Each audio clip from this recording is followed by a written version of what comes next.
boys and girls. So we're working on our first strategy where we're taking two denominators and making them the same through multiplication or equivalent fractions. So our first step is to look at our denominators. So I'm going to do an imaginary circle around them.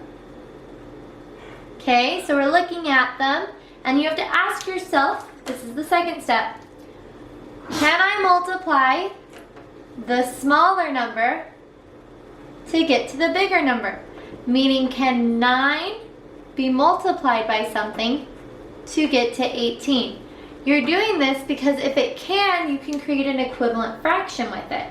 So I count by 9, 9, 18. It goes in twice. So I put my 2 there. So I know that I can create an equivalent fraction by multiplying the denominator and the numerator by 2. So I'm going to do that. I do 5/9, and I'm going to multiply them both by 2. So 5 times 2 would give me 10. 9 times 2 would give me 18.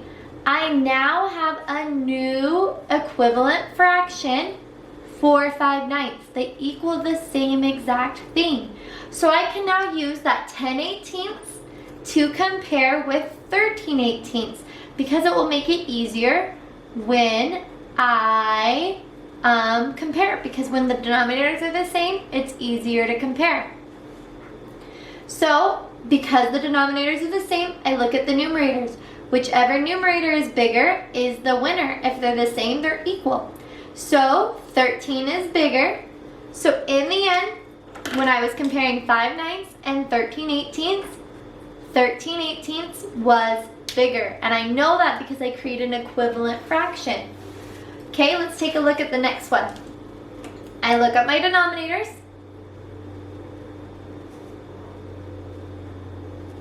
I decide which one's the smaller number, which one's the bigger. And I ask myself, even though the 6 is over here, I ask myself, 6 times something equals 24 because I want to know if I can create an equivalent fraction with them. So I take a look and I think, 6, 12, 18, 24. If I multiply 6 by 4, I could get 24. So that means I can create an equivalent fraction out of 3/6 that would get the same denominator right there. So I take 3/6 and I multiply the top and the bottom by 4 because that gives me the denominator that's the same as that one. 3 times 4 is 12. 6 times 4 is 24. I now have an equivalent fraction that I can use to compare with 12/24. So I'm going to write it in the same order again. 12/24. And I want to compare it with my equivalent fraction. Remember, this fraction right here is equivalent to that one. 12/24. Well, I look at them. Since the denominator is the same, I look at the numerators. And my numerators are the exact same. So that means that 12/24 and 3/6 are equal to each other. Okay, let's take a look at our next one. I look at my denominators.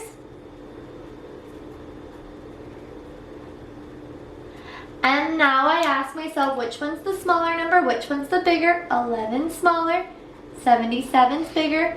So I want to figure out if I can create an equivalent fraction where 77 is on the bottom. So I ask myself, can I do 11 times something equals 77? Count by 11s, 11, 22, 33, 44, 55, 66, 77. It goes in, oops, I almost used the wrong color. It goes in 7 times. So that means I can create an equivalent fraction to get the same denominator. So I do 3/11, and I'm going to multiply both by 7. Because if I do that, I get an equivalent fraction that has a denominator of 77, like this one has a denominator of 77. 3 times 7 is 21. So now I have my equivalent fraction that I can use to compare these fractions. I have 21 77ths, and I want to compare it with 30 77ths. So I take a look. I have 21 and 30. Which one's bigger, 21 or 30? 30 is. So in the end, 30 77ths was bigger than 3 11ths. Okay, I think you guys should be catching on to this. If not, message me in Google Hangouts after the video and we can chat if you still don't get it by the end. We're looking at our denominators. I decide which one's the smaller number, which one's the bigger number. 64 is bigger than 8. It doesn't necessarily mean that this is the bigger fraction, but this is how we're getting the denominators to be the same. So I have 8, and I'm going to multiply it by something to get to 64. So I count by 8s. 8, 16, 24, 32, 40, 48, 56, 64. I have to multiply 8 by 8 to get to 64. So that means to create an equivalent fraction with a denominator of 64, I have to multiply the top and the bottom by 8.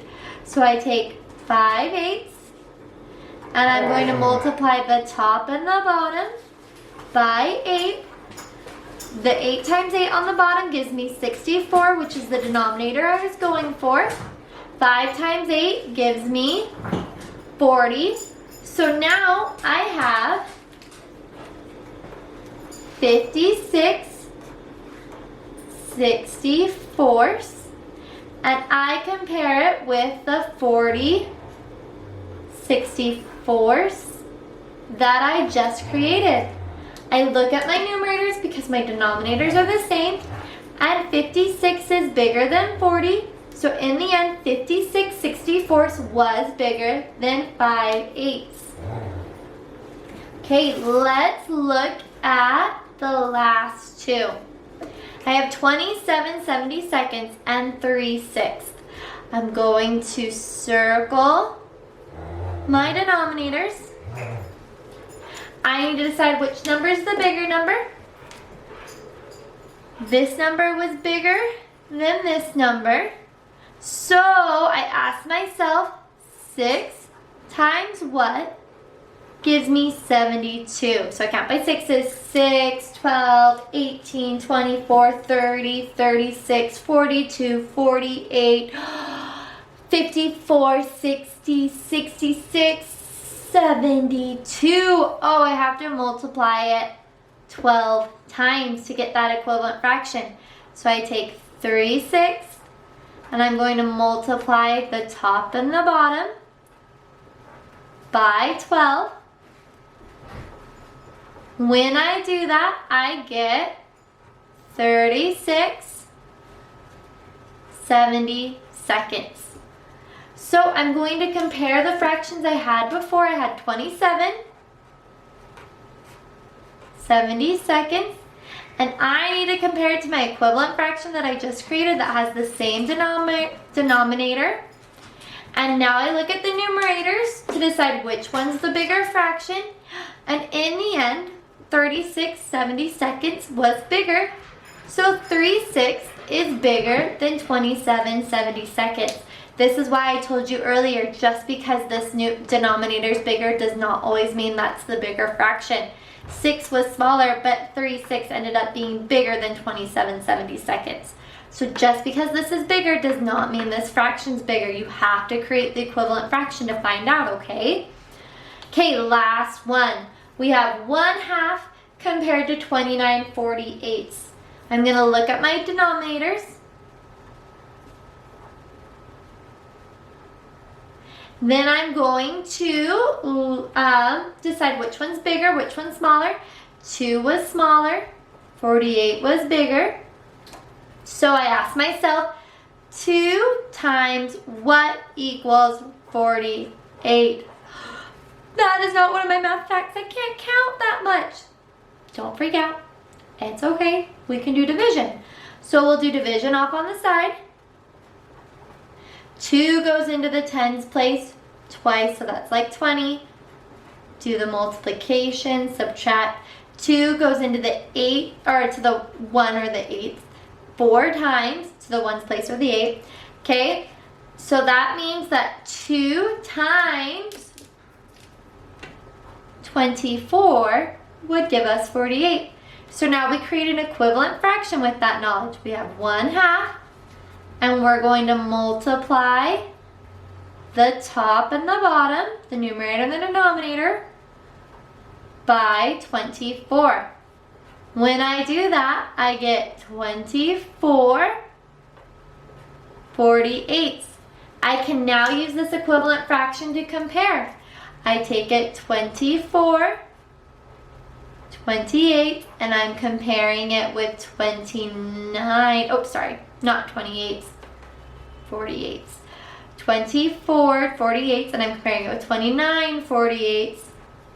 And then because my denominators are the same, I look at my numerators, and I can see 29 is bigger than 24, so 29 48 would have been the answer in that one. I hope this helps. If you're still having issues, message me in Google Hangouts, and I'm more than willing to help you. We can video chat, or we can just do like a text message chat, whatever works for you. Thanks, guys. Let me know if you need help. Bye.